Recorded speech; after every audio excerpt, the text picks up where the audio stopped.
Can you explain why people on the left feel so viscerally upset by a construction job being done at the White House? Trump derangement syndrome, Mark. That's all it is. Yeah. If it was anybody else, I mean, if it was their hero, the promised one, if it was Barack Obama, they'd be celebrating in the streets. Joe Biden would never be able to do a project like this, so hey, it wouldn't have been him. But it's Donald Trump who is the best. This guy knows how to make a presentation, how to make I love it when you talk to him. He goes, "Well, I'm in construction. That's what I do." Yeah, and that is what he does. He could talk to you about for 4 hours about how he used to buy TVs for all his hotel rooms and where he'd buy them from and how he'd negotiate. He's a builder. I'm surprised he didn't do this stuff in the first term. Maybe it was a Russiagate investigation. Took up too much time, but he's making up for lost time. I think it's also the team. Remember, Mark, I mean, if the election would have been accurately dealt with back in 2020, and Donald Trump was still in the office during those 4 years, I don't think he would have been near as good as he is right now. I think he took that experience in the first 4 years and the crookedness that he was dealing with from not only the left, but the swamp that he was the first one to ever really take on. I think he came up with a plan. He came up with a team, starting with Susie Wiles right on down to all the cabinet members. It's been nothing short of spectacular. And I think that's what's driving the left even more crazy, right? We've been doing this with Donald Trump for the last 9 months. He's got win after win after win. Domestic wins, sealing the southern border, bringing prices down for eggs and gas. I mean, in my home state of Minnesota, just 2 days ago, the average price per gallon was $2.84, a far cry from the $4.25 or 50 cents that it went up to under Joe Biden and Democrats. And then you look at what he's done on the world stage. It's Donald Trump. Yeah. Take off your Republican hat and put on your management consultant hat. Explain to people something you have never seen reported or talked about publicly. Why is Susie Wiles so effective in this job? She's universally given high marks. How is she doing the job? She talks to folks on the Hill all the time, so I know you've got insight into this. How is she doing this job that makes her such an effective manager for the president? Well, you know that great leadership is leaders that actually are the best teammates that you could possibly have, right? And the president values honesty. He values directness, but he also values privacy. He wants those discussions. He wants the feedback, but he doesn't want to read about it outside of the White House. Susie Wiles is a trusted confidant. Susie Wiles nobody's going to argue with her intelligence, her academic acumen, but then you've got to add the one other piece. She has the right temperament. Susie Wiles is always just like that. You know that old thing about a duck? On the surface, the duck looks calm and relaxed, and under the water, it might be kicking like crazy. And she has just done a great job of assembling a winning team. I mean, you look at her legislative guys, James Blair, James Braid, these guys are whip smart too. Yeah. And it's all about communication and temperament, right? They know they've got a job to do. And she just makes sure that all the trains run on time. And I have never been more impressed. Yeah. Two things we have in common. We both check our Delta frequent flyer miles on a regular basis to see how many are in there. And second, we're both sick of being asked when the shutdown's going to end. So I apologize for asking you, because I'm sick of being asked, because I get asked all the time too. When and how is this going to end? Well, Democrats should have read the book on shutdowns. It was written by Republicans. If they would have read the book, they might have understood that, one, you don't use a federal government shutdown to try and leverage your policy objectives. It doesn't work. It didn't work for Republicans. It's not going to work for Democrats. Two, if you're going to go into a shutdown, as I think Republicans learned before I got here back in 2013, maybe, you need to have an exit strategy. you need to understand, one, what you're doing and why, and two, you've got to, it's almost like the lawyer that sits down with you and says, all right, if everything goes your way, this is what you can expect. By the way, everything doesn't always go your way. People are involved, human beings. Things can change on a second's notice. So it might be B, C, or D. They didn't do that, Mark. Literally, they don't know why they're doing this. They try to tell everybody we're going to make it about healthcare. This ain't about healthcare. If it was about healthcare, then who's the genius that filed that written counter proposal in the Senate that shows it's about healthcare, all right? It's about putting illegals back on taxpayer-funded healthcare, and by the way, gutting $50 billion from Americans' rural healthcare. These guys didn't have a plan. All right, so I take your points, or what I might call talking points, but now tell me how it's going to end. Well, without a exit strategy, it's hard to say how it's going to end. So they were talking about the 18th. They were talking about the 18th because there was what the Democrats would call the No Kings rally, what we call is the Hate America rally. They were talking about that as being the date, the important date, because the concern was on their side, if you open the government before the rally becomes about you. So we got to get past the rally. Well, they got past the rally, and that's why I bring up no exit strategy. Now they really don't know what to do. Today they're going to vote on a bill that Ron Johnson is putting up, and John Thune's putting it on the floor, that would fund all essential workers during the shutdown. Mark, this should be right in their wheelhouse. They're going to vote it down, we're being told. Apparently. And they're saying November 1st. So your answer is you don't know when it's going to end either, is what you're telling me. I don't think so. I think it gets harder and harder. My answer is I think it gets harder and harder for them to reopen the government every day this goes on. Do folks in your district bring up the shutdown and having an adverse effect on them? They definitely are worried. I hear two things. I hear from those that are predisposed to be supportive of Donald Trump and the administration and what we're doing. They say don't cave on a regular basis. You know, this is the right thing to do. Just hang in there. I look at it this way. No one wins in a shutdown ultimately. And I am hearing from people, you're going to have 42 million people across the country. I think I've got over 100,000 in Minnesota that their SNAP benefits are at risk, right? They need that for survival. The WIC program that supplements the nutritional needs of women, infants, and children. It's been funded for now, Mark, but yeah, they're worried. People are worried, and then we're starting to hear more and more on the air traffic controller situation and flights. You know, you're moving into November, which is a big travel month in this country, and people whose flights are getting delayed. We had issues, I think, yesterday in Newark and Houston. You're probably going to see more of that because, as Sean Duffy said this morning, the Secretary of Transportation, our number one priority is safety. And if we don't have the people that we need to make sure that you can get from here to there safely, well, you're going to experience delays and you could experience cancellations. So we're starting to hear that feedback. When Speaker Johnson wanted to become Speaker, some people expressed skepticism that he could survive in a job that the last two Republican speakers, maybe the last three, had a lot of trouble in. You wanted to be Speaker. A bunch of other people did, but Mike Johnson won. I'll put myself first in line of saying how surprised I am about how good a job he's done. What's the story you would tell about how this guy, underestimated by many, has been so successful navigating the White House, navigating a relationship with John Thune, and dealing with the House conference? There's no question. He's done a great job. Mike has been better than advertised. He's articulate. I mean, I think his greatest strength is being able to present the Republican position. And it gets better every day. When it comes to navigating this, he's allowed it to be a team effort. I mean, you hear him talk about the leadership team, Leader Scalise, Lisa McClain, others that are in our conference. He's allowed that to take place. And you can't have success. I mean, you got to educate some new members when they come in.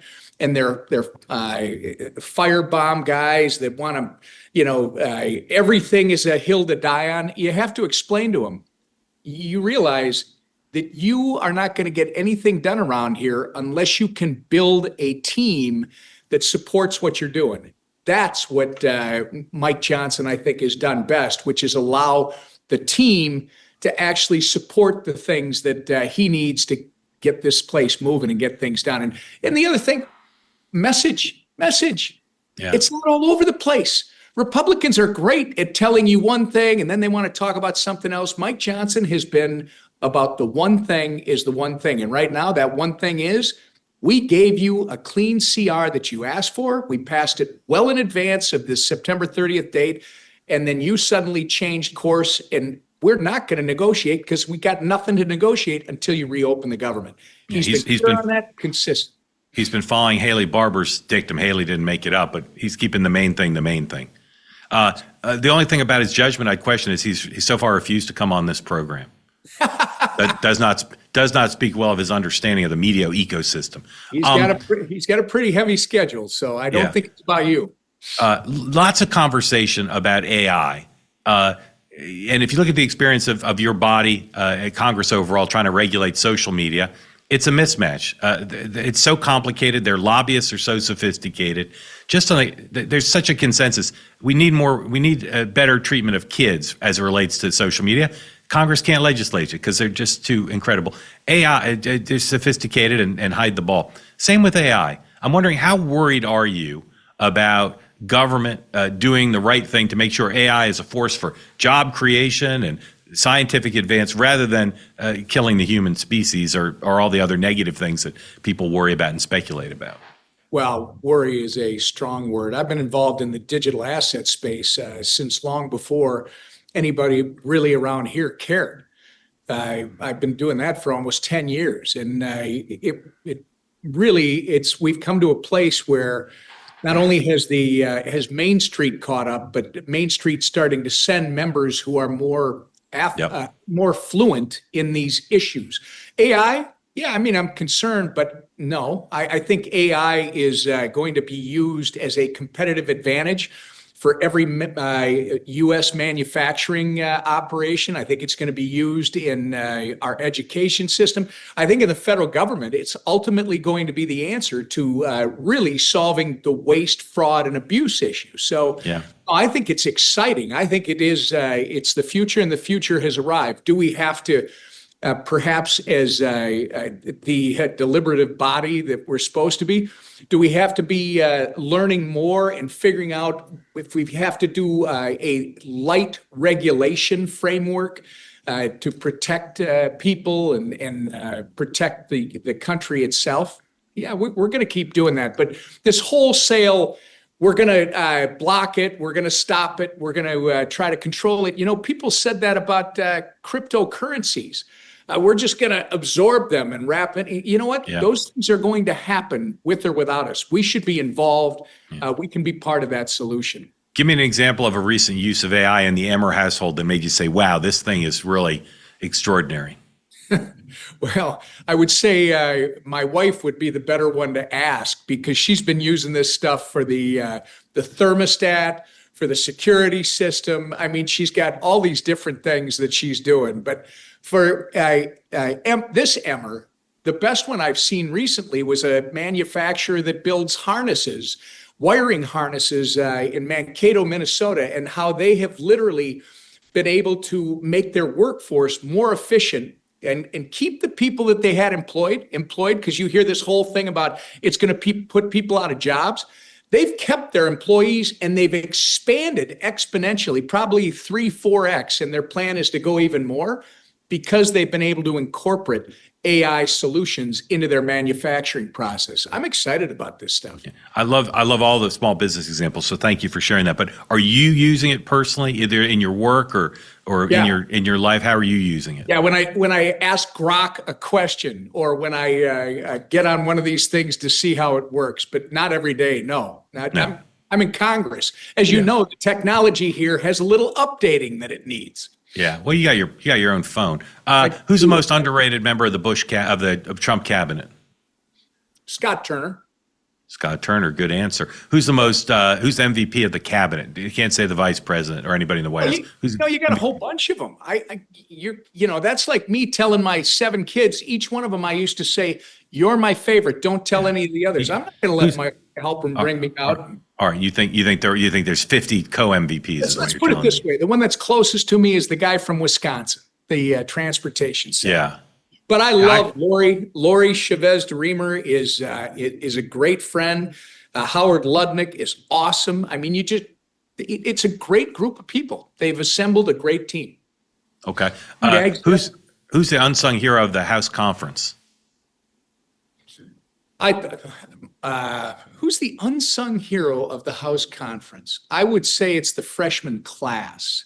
Tell me why. Guys who have come in, because there's been a lot of division over the years. We still have differences of opinion, and the freshman class is no different. This is a group of people that are the entire spectrum, from hard right to centrist. Sorry to interrupt, but how many House Republican freshmen are there? There's close to 30, I think. Yeah. 25, 30, and but those are the guys, and I'll tell you why. Because they came here to govern. They're working from their value set, and they're getting things done, and it's been very impressive. Does Marjorie Taylor Greene ever ask you for advice? I have spoken with Marjorie. Yes. Yeah. Okay. What's some advice you'd give her right here? Well, Marjorie is everyone. You put the whip on the spot. My job is not to judge, and I'm not going to tell. This is like a small town law office. We don't talk about what they talk to us about. But what I would say to any member is, if you want to change the direction of our party, of the government, of whatever, you could take a sledgehammer if you want, but you find out that it's really hard to do it alone. You need to build a group that literally supports you, bring them along. We have an obligation, right, to bring other members, for instance, along if we want to be successful in moving the ball. And I think Marjorie has shown the ability to do that since she came here. I think right now Marjorie has some pretty strong opinions about some topics, and since the government is shut down, we don't have the ability to have that internal debate that we usually find so productive and helpful. So you're just getting it from out here. All right, a year from now, when we're on the eve of the midterms and you're trying to hold a majority, what will House Republican candidates and incumbents and challengers and folks in open seats, what will the message be? What will the midterm message be for House Republican candidates? Promises made, promises kept. I mean, literally. And what will that include? Stuff you've already passed, or stuff that you're still to come? The border has been closed. Prices has been brought under control. The economy is moving again the way it should move, not just for those that are already successful, but those that are trying to climb that ladder of prosperity. And the other side of it be, you got a choice. You got a choice to continue to move forward and grow and prosper, or chaos. And what's your best guess about what the Democratic midterm message will be for House candidates? They don't know yet. They're saying it's healthcare. They keep going back to the same playbook they've been trying to use since FDR. I mean, literally, it's going to be, they've lost the labor movement. Trump and J.D. Vance literally are more in tune, aligned with labor than the Democrats. And right now, Mark, the problem with your question is they don't have a leader. They don't have a message. They just have a bunch of chaos that's going on. And what's their message going to be? Republicans bad. You need to vote for us. Republicans bad. They're going to run against Republicans. That's not a winning message. All right. Lastly, who's the most politically talented member of the House Democratic Caucus? Oh, that's interesting. I would say Steny Hoyer. Old school. I do. I think if Steny Hoyer had been their leader, it might have lasted a lot longer. Yeah. There's just a certain balance there. No offense to Nancy Pelosi. She was, they're going to write books about her, but at the end of her career, she let the crazy members lead her. Is there younger? Those two are legends, so I don't diminish your naming the two of them. But is there a younger House Democrat who you've been impressed by in terms of their political talent? I've been impressed by a bunch. I mean, we can go to the ones that you already know, the Josh Gottheimers et al. But I'd go to Richie Torres. Yeah. In New York. I mean, he's sharp. He's thoughtful. He's articulate. I don't agree with him on a lot of stuff, but there's and he's not the only one, but he's the example of that Democrat, the new Democrat that you can actually have these debates with and try to figure out how you can maintain your values, he can maintain his values, and both can serve the constituents that hired them into office. Who's more likely to ever be president, Richie Torres or Ro Khanna? None of the above. None of the above. Who's more likely to ever be president, Marco Rubio or Scott Bessent? Either one. I think Marco has really been stunningly good. Yeah. So you think they both could someday be president? I think either one. But I don't know why you're not asking me about JD, because I think JD is in that. Too obvious. That's what we call in Vegas. We call that a mortal lock. But I'm thinking 34 or 36 rather. I'm thinking people talk about Vance Rubio ticket, but now I'm hearing buzz about a Vance Bessent ticket. Huh? What do you think of that? Tell you what, I'm always going to take the guy who broke the Bank of England. I just think there's it's a good resume item. Oh, Scott is something else. But you're talking about three incredibly talented people. We are so fortunate on our side of the aisle for the intellectual, the academic ability of some of these men and women that are literally supporting our policies. Yeah. Congressman, when the shutdown ends, please come back, bring the speaker with you, and let's do like a whole TikTok deconstruction about all the pizza and chicken wings and the decisive decisions and the pre-games for all the daily 10 a.m. press conferences. That would be a rich narrative. Look at you trying to use me to bring the speaker in. I'll always be booking. I want both of you. I want to see the byplay, the interaction. If he can't come and you come back by yourself, that's fine. But I want at least two stories involving chicken wings. I want chicken buckets of chicken wings in the corner and brilliant strategic decisions made by the whip. Well, just make sure all you got to do is keep complimenting that. What's that Louisiana football team? Oh, yeah. Alabama. No, the Tigers. You just have to keep complimenting the LSU. That's how to get the speaker on here? Do you know Hogan Gidley, who works for the speaker? You ever met that guy? I sure do. Yeah, so that guy tells me he's super influential at the House conference, and yet I say, well, let's book the speaker, and he says, let me call you back. So that's why I'm turned to you, because Hogan can't seem to book it. I will tell Hogan that you said that. Yeah, please do. Hogan will not be surprised to hear me spending time with the House Majority Whip running down Hogan. He'll say, yeah, that makes sense. That was a good use of the time. Everybody, now I want to tell you about a group. It's called Vapor Technology Association. It's an organization started nearly a decade ago to protect the rights of Americans who choose alternatives to smoking, and about the small businesses who have made a living using this technology. They all support science-based policies and the rights of adults to make healthier choices. Did you know that many family-owned vape shops and manufacturers around the country are under attack thanks to what are considered outdated Biden-era regulations that threaten to wipe out an entire American industry?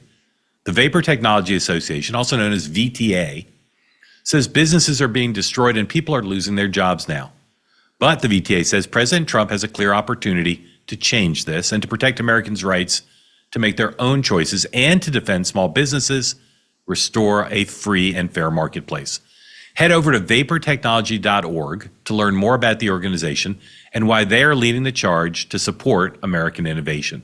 And if their mission appeals to you as you read about it, consider becoming a member when you get to the site. Again, that's vaportechnology.org.